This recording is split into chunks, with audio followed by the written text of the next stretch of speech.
It was autumn on the island of Sodor, and on the Little Western, all the engines were kept rather busy indeed.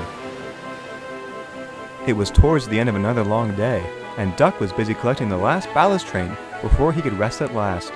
He was talking with the miniature engines. It's nearly Halloween. That means it's nearly time for bonfire night. Ooh, and for Edward Scary's stories. I can't wait to hear what he comes up with this year. Well, up here, I'm the one that tells the scary stories. Oh, is that so? Of course. Would you like to hear? Duck chuckled. Of course, Rex. Do tell. Oh, you'll be quivering in your wheels for weeks. Long ago, there were two diesel engines that helped build the railway. They were known as the Blister twins because they didn't start up right.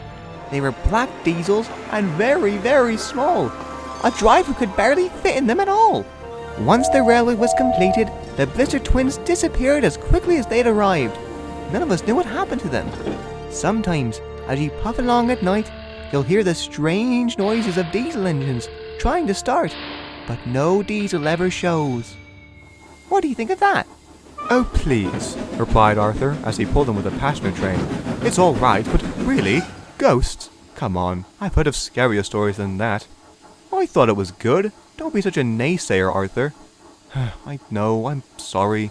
I just don't enjoy ghost stories very much. I've heard so many, and I just can't bring myself to believe a word. I've got other stories if you'd like to lend an ear. I'd love to, Rex, but I can't until my work is done.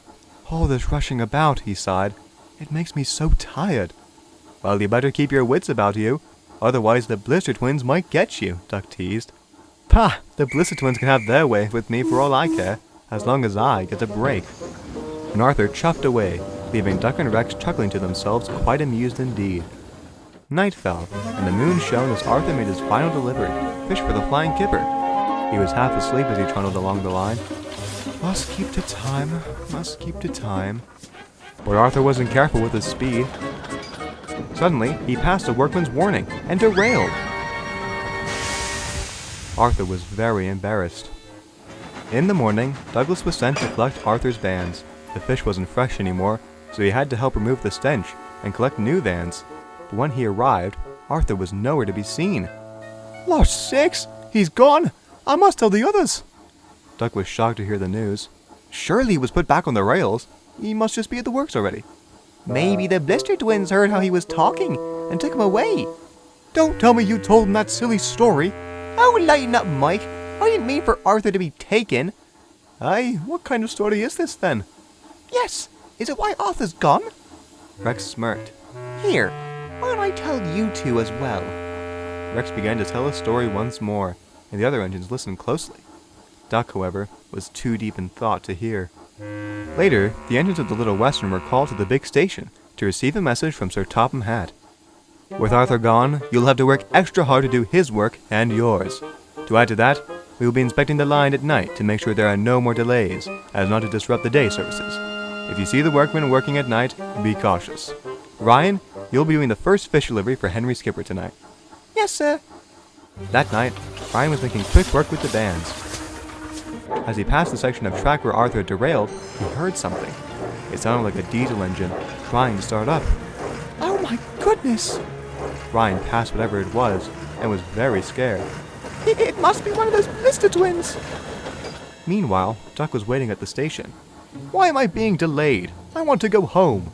But then, he heard the sound of a diesel engine. Suddenly, one rolled past. Duck was frightened.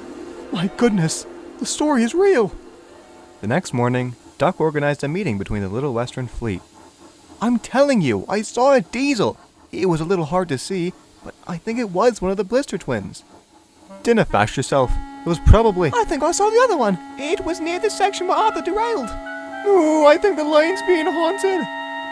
Oliver just sat and listened to the engines argue. You haven't said much, Oliver. What do you think?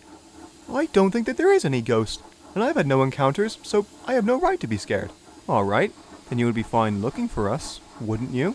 Pah! I'm sure I could manage, but I'm far too tired from all this extra work. That doesn't stop you from doing the mail run tonight.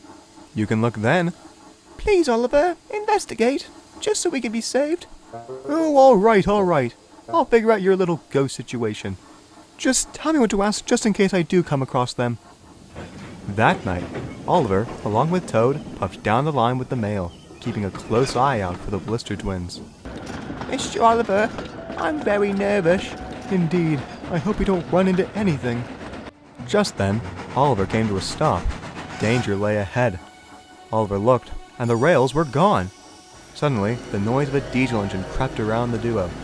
Oliver narrowed his eyes and watched for the diesel. Toad, meanwhile, had his eyes shut tight. The convoy's lights suddenly turned on. Oh! Who goes? The source of the noise winced as the beam put him on the spotlight.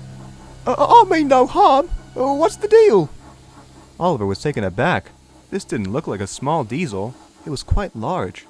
Well, I have a lot of questions for you. Most come from my friends. Why are you here? I've been asked to help with fixing the line here. You know about the engine that, derailed here, yes? You know Arthur? Ah, yes, that's the name. I helped him get back on the rails. I took him to the works as well. Sir Topham Hatt has now asked me to help with fixing your rails to make sure they are safe. I have to roll around at night, though, because I can't interrupt your services during the day. So, Toad quivered. You're no ghost? Is that what they've been calling me? That's funny.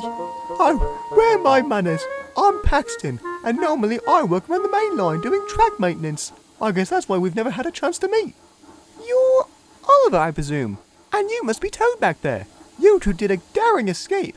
Oh, it wasn't anything. Not the way you tell it, Mr. Oliver. That's right. It wasn't anything. It was amazing. Well, all right. I guess I can tell it to you. It was a cold night. And with that, the three friends talked long into the night.